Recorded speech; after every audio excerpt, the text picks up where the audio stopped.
ada pertanyaan, silakan. Ya.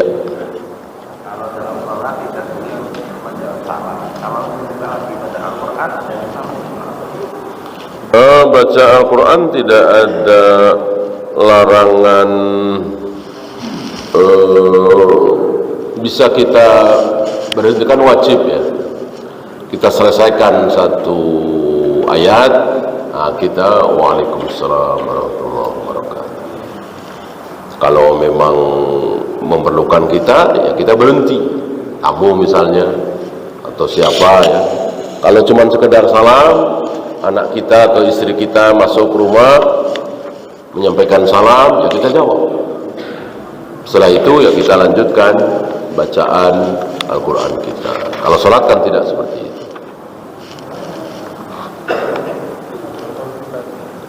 Assalamualaikum.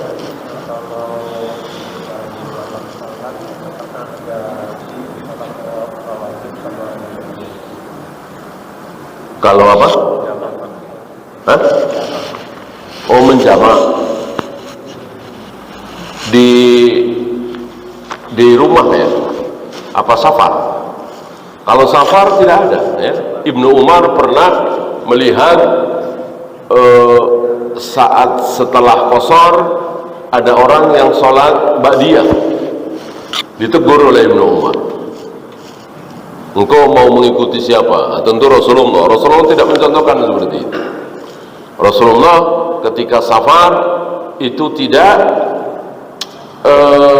melakukan sholat rawatib qobliyah ba'diyah, kecuali qobliyah subuh, kecuali qobliyah subuh.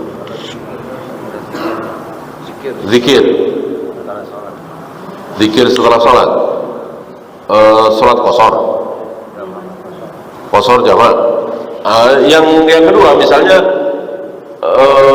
zuhur asar kan, setelah zuhur 2 rakaat langsung qomat, langsung asar 2 rakaat, ya habis itu zikir kalau ada waktu ya. Jadi dianggap zuhur dan asar itu satu sholat ya.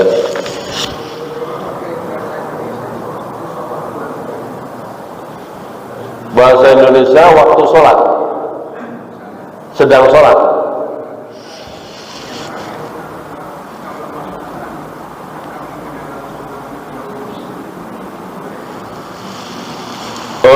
Ada fatwa dari Syekh Utsaimin, jangan dilafadzkan, cukup dalam hati saja, memohon kepada Allah dalam hati. Kecuali dengan bahasa Arab, ya boleh dilafadzkan.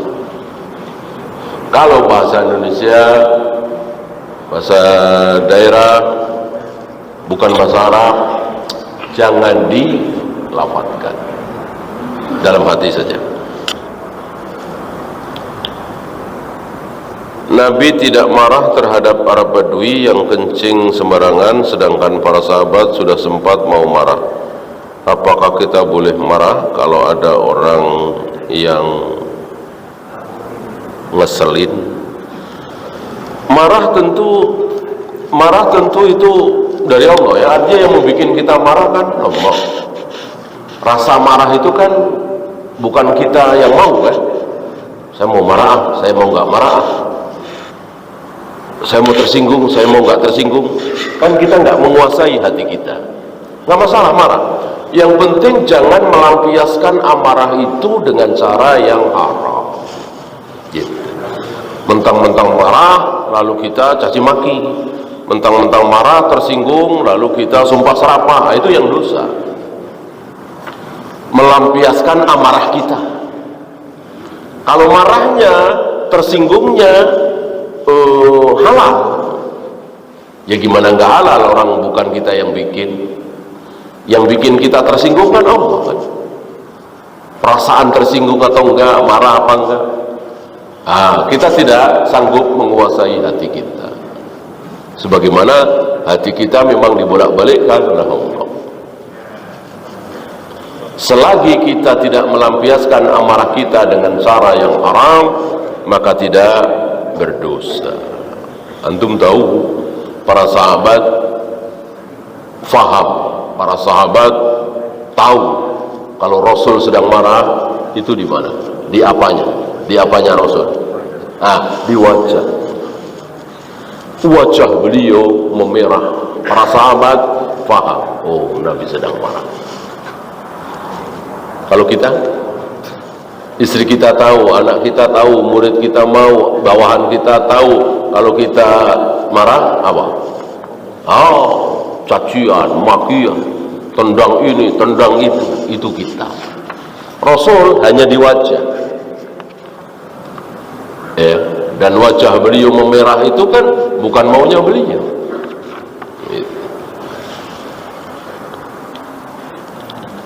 Apakah berarti ketika kita bersin saat sholat tidak boleh mengucapkan alhamdulillah? Boleh.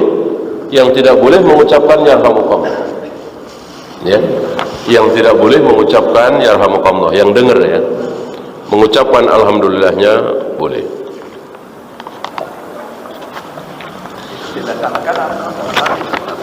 Iya, alhamdulillah seininya aja ya. Tadi kan yang mengucapkan yarhamukallah kan siapa tadi? Muawiyah bin Hakam As-Sulami, ya. Kan tidak mungkin dia mengucapkan yarhamukallah kalau yang bersin itu si rajul tidak mengucapkan alhamdulillah, kan dia tahu ini. Nah, sebagaimana kita juga tahu kan, bolehkah ada orang bersin kita langsung yarhamukallah? Nggak boleh kan, nunggu dia alhamdulillah dulu gitu. Berarti bisa disimpulkan bahwa si rajul tadi ketika bersin mengucapkan alhamdulillah, tidak ditegur oleh Nabi dan sahabat yang lain. Yang ditegur Muawiyah bin Hakam As-Sulami yang mengucapkan yarhamukallah. Berarti mengucapkan alhamdulillah ketika bersin saat sholat boleh. Masih dalam masa iddah, apakah masih boleh berdandan tapi di dalam rumah? Jangan ya, ketika Allah dan Rasulnya melarang ya sudah. Jangan berdandan sampai betul-betul habis masa iddah. Jangan keluar rumah sampai betul-betul habis masa iddah. Bahkan ada seorang sahabiah yang dicarikan tempat oleh Nabi. Ini bagusnya menghabiskan masa iddah di rumah mana? Carikan tempat. Jadi betul-betul tidak keluar sama sekali. Nah, kecuali keadaan darurat tentunya. Kelaparan, dia harus beli makan. Nah, tentu hal seperti ini masuk kaidah ad-daruratu tubihul mahdurat. Hal yang darurat membolehkan apa yang tidak boleh.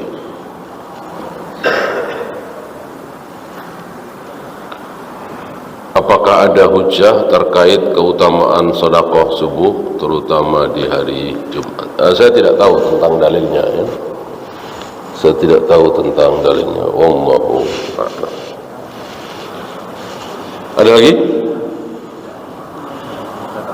Ya. Nasihati di hadapan orang lain, tapi di satu sisi dia melarang untuk menasihati orang depan orang lain. Tidak mutlak ya, tidak mutlak ya. Kalau itu berupa ilmu, ya lebih baik. Kalau itu seperti yang dilakukan oleh Nabi alaihi salatu wassalam, agar yang lain ikut dengar. Oh nggak boleh ya begitu ya, karena terlarang gini. Nah, biar yang lain ikut dengar, kecuali aib. Kamu jangan zina lagi ya. Nah, ini jangan di depan yang lain. Ya, orang udah tahu semua zina itu haram kan. Kamu jangan judi lagi ya. Kamu jangan minum khamr lagi ya. Nah, ini syahwat. Jangan di depan yang lain. Tapi kalau berisi ilmu seperti yang kita bahas tadi, boleh. Agar yang lain ikut tahu. Ya. Kalau ada orang kafir meninggal, terus kita mengucapkan innalillahi, boleh nggak? Orang kafir meninggal, kita mengucapkan innalillahi wa inna ilaihi raji'un. Jangan. Mana dalil? Rasulullah alaihi salatu wassalam ketika beliau dikabari bahwa paman beliau Abu Thalib yang kemarin dijenguk oleh beliau, dituntun baca syahadat, enggak mau, mati dalam keadaan kafir, dikabari oleh anaknya Ali bin Abi Thalib, tidak ada kalimat inna lillahi wa inna ilaihi raji'un keluar dari lisan Nabi sallallahu alaihi wasallam. Ya. Dan kita tahu inna lillahi wa inna ilaihi raji'un diucapkan oleh kita ketika ada musibah. Alladzina idza asabathum musibah qalu inna lillahi wa inna ilaihi raji'un. Kan begitu. Jadi inna lillahi wa inna ilaihi raji'un kita ucapkan ketika tertimpa musibah. Ketika seorang muslim meninggal, apakah itu musibah? Jelas musibah. Musibah ketika seorang muslim menyembah Allah, taat, ruku, sujud, kok meninggal, itu musibah. Musibah yang sangat besar. Jadi hilang satu orang yang selama ini menyembah Allah, hilang. Tidak menyembah Allah lagi. Ini musibah besar. Nah, ketika ada seorang kafir meninggal, apakah musibah? Tidak. Tidak musibah. Walaupun itu ayah kita, ibu kita, kan sudah dicap oleh Allah kafir, kan? Gitu. Bukan musibah bagi kaum muslim. Oleh karena itu tidak disunahkan dan tidak diperbolehkan. Walaupun secara kalimat ya biasa-biasa, segala sesuatu milik Allah, semuanya akan kembali kepada Allah. Ya kalimat yang biasa-biasa saja. Tapi yang paling tahu kalimat itu kan Nabi alaihi salatu wassalam. Dan sekali lagi, Nabi tidak mengucapkan inna lillahi wa inna ilaihi raji'un saat dikabari bahwa Abu Thalib meninggal. Itu termasuk larangan atau? Iya, ini kan ibadah. Kalimat-kalimat ibadah, hukum asal ibadah apa? Haram, kan? Hukum asal ibadah haram kita lakukan, dilarang. Kecuali ada contoh dari Nabi alaihi salatu wassalam. Kalau kita di dunia ini ya digital ya, kalau kan ada grup WA, kadang kan anggotanya kan juga ada yang non muslim kan, terus ada yang meninggal, orang tuanya apa ya, ibu kami apa itu, apakah kita boleh mengucapkan duka cita kan? Duka cita. Iya, berduka cita itu kan karena kita tertimpa musibah, ya. Jangan, ya. Jangan, lebih aman jangan. Diam aja ya kan? Iya, diam aja. Diam aja.